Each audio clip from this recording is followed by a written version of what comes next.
13th floor, sir.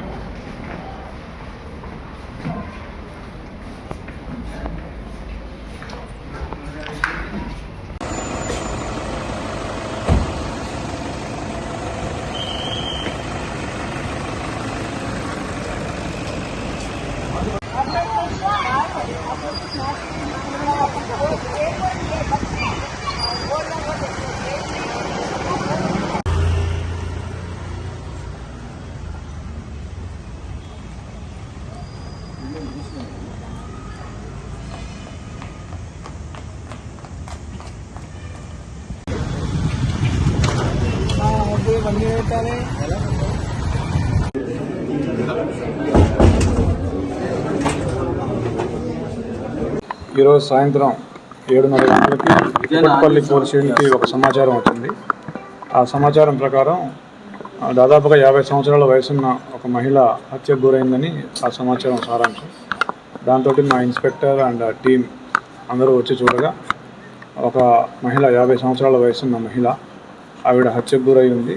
ఆవిడ ఒంటి మీద కత్తిపోట్లు ఉన్నాయి. సీజర్ తోటి మేము క్షుణ్ణంగా పరిశీలిస్తే సీజర్ తోటి చాకులతోటి 2-3 చాకులు కూడా వాడి గొంతు కూడా కట్ చేసి చంపినట్టుగా కనిపిస్తూ ఉంది. ప్రైమరీ సస్పెక్ట్స్ వాళ్ళ ఇంట్లో పనిచేసే జార్ఖండ్కి చెందిన వ్యక్తి.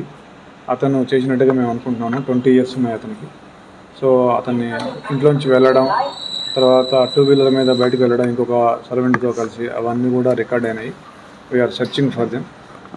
ఎలా తెలిసిందంటే సాయంత్రం 5 గంటల నుంచి వాళ్ళ భర్త, ఒక బాబు, ఆవిడ ముగ్గురు ఉంటారు ఇంట్లో. వాళ్ళు బిజినెస్కి షాప్కి వెళ్ళిపోయినారు పొద్దున్నే 10 o'clockకి. మళ్ళీ సాయంత్రం ఫోన్ చేస్తే 5 o'clockకి ఆవిడ లిఫ్ట్ చేయలేదని చెప్పేసి వాళ్ళు కొద్దిగా తొందరగా వచ్చి 7 o'clock వచ్చి చూడగా తలుపు తాళం వేసింది. తాళం తీయట్లేదు, ఫోను కూడా లిఫ్ట్ చేయడం లేదు. దాంతో వాళ్ళు పైనుంచి ప్లంబర్ సహాయంతో లోపలికి దిగి బాల్కనీ నుంచి వచ్చి చూస్తే ఆవిడ శవం రక్తపు మడుగులో కనిపించింది. వెంటనే వాళ్ళు మాకు సమాచారం ఇచ్చారు. ఆ పని వాళ్ళు 10 రోజుల నుంచి పనిచేస్తున్నాడు. గతంలో అంటే ఇద్దరు కొత్తగానే జాయిన్ అయ్యారు. ఒక్కతనే, ఇంకొక అతను పైన ఇంట్లో ఉంటాడు. వాళ్ళిద్దరు ఫ్రెండ్స్.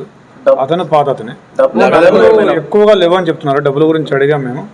డబ్బులు ఎక్కువగా లేవు అంటున్నారు, ఇంకా చూసుకోలేదని చెప్తున్నారు. ఎంతమంది ఉండొచ్చు? మినిమం ఒక 1 lakh ఎప్పుడు ఇంట్లో ఉంటాయని కూడా చెప్తున్నారు. ఎంతమంది ఉన్నారని? ఇద్దరు ఉన్నారు. ఎవరికి? ఒక బాబు ఉన్నాడు. ఆ బాబు వాళ్ళతోనే ఉంటాడు. 26 years అన్మ్యారీడ్ బాబు ఉంటాడు. వీళ్ళతోనే ఉంటాడు.